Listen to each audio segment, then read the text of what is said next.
चलो ये क्वेश्चन देखते हैं। A balloon is made of a material of surface tension as it's inflation outlet from where gas is filled in has small area A.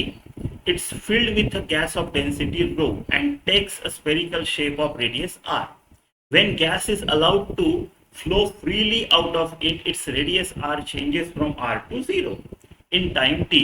If speed vr of gas coming out of balloon depends on r as r raised to power a, right, and t is proportional to s raised to power alpha, a raised to power beta, rho raised to power gamma and r raised to power delta, तो हमको a alpha beta gamma delta की value ढूंढनी है। ठीक है, ठीक है। तो वही एमएलटी में लाऊंगा, पावर कंपेयर करूंगा, राइट। लेकिन हमने क्या बोल के रखा था, एक लिमिटेशन है, क्योंकि एमएलटी 3 पावर है, इधर के 3 इक्वेशंस बनने चाहिए, राइट। लेकिन हमारे 4 डिपेंडेंसीज है, 4 वेरिएबल है। तो शुरू कर देते हैं हम, और ऑप्शन करेक्ट चूज करेंगे। पूरा सॉल्यूशन डायरेक्ट नहीं निकलेगा, लेकिन ऑप्शंस मिल जाएंगे। चलो देखते हैं कैसे, right. So T is dependent on S raise to power alpha, A raise to power beta, rho raise to power gamma, R raise to power delta. ठीक है, तो टी यानी क्या आएगा, एम एल टी वन, ये 0 ये 0 ऐसा आएगा। टी का, T is time, right. Some constant, dimensionless constant S. S क्या होता है, एस होता है सरफेस टेंशन, एस होता है excess surface energy per unit area या फिर फोर्स पर यूनिट लेंथ, दोनों ले सकते हो डायमेंशन के हिसाब से। ये अच्छा है, ये पता है F equal to M A ऐसा आता है, और अपॉन तो M in M one T raise to power -2, right. तो एम एक T raise to power -2 raise to power alpha, ये हो गया आपका। ये एरिया तो हमको पता है, एल का स्क्वायर आता है रेस टू पावर बीटा।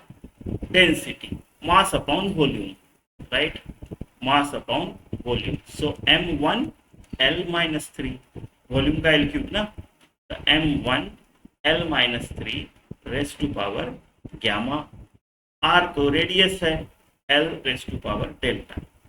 ठीक है, तो m0 l0 t1, और इधर इसका कोई डायमेंशन नहीं है, तो k की डायमेंशन नहीं है 1, तो ऑल रेस टू पावर 0 1 नहीं लिखता हूँ। तो m के ऊपर क्या क्या है, एक अल्फा है, राइट, एक गैमा है, बस और कुछ नहीं है। l के ऊपर क्या है, इधर तो है ही नहीं, इधर 2 बीटा है, इधर -3 गैमा है, प्लस डेल्टा है, राइट। t के ऊपर क्या है, इधर -2 अल्फा है, ठीक है, और बस इतना ही है, इतना ही है। तो अगर अभी मैं पावर कंपेयर करता हूँ, अभी अगर मैं पावर कंपेयर करता हूँ, तो मेरे को टी का क्या है, -2 अल्फा, और उधर 1 है टी का पावर, तो अल्फा तो -1/2 सीधा मिल जाता है। तो अल्फा -1/2 यानी आपका एक तो ये ऑप्शन रहेगा, ये ऑप्शन रहेगा, राइट।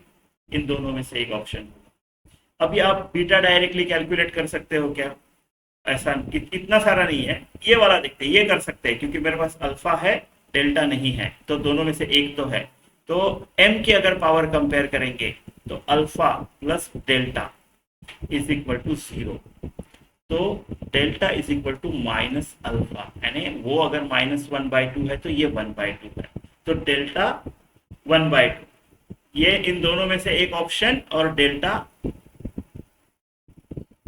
राइट। एम में गैमा है, ये सॉरी ये गैमा है ना, इधर गैमा होना चाहिए था,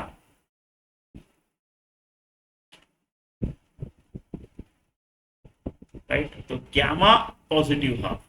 तो इतने से मेरे को ये तो पता चल गया है कि मेरा जो आंसर है ये ऑप्शन 3 है, 3 है, ठीक है। अभी आप बोलोगे, अभी वो लिमिटेशन आती है, हमने बोला ना एमएलटी के 3 इक्वेशन बनेंगे, तो आपके 3 वेरिएबल फाइंड आउट कर सकते हैं, एक लिमिटेशन है ना डायमेंशनल एनालिसिस की।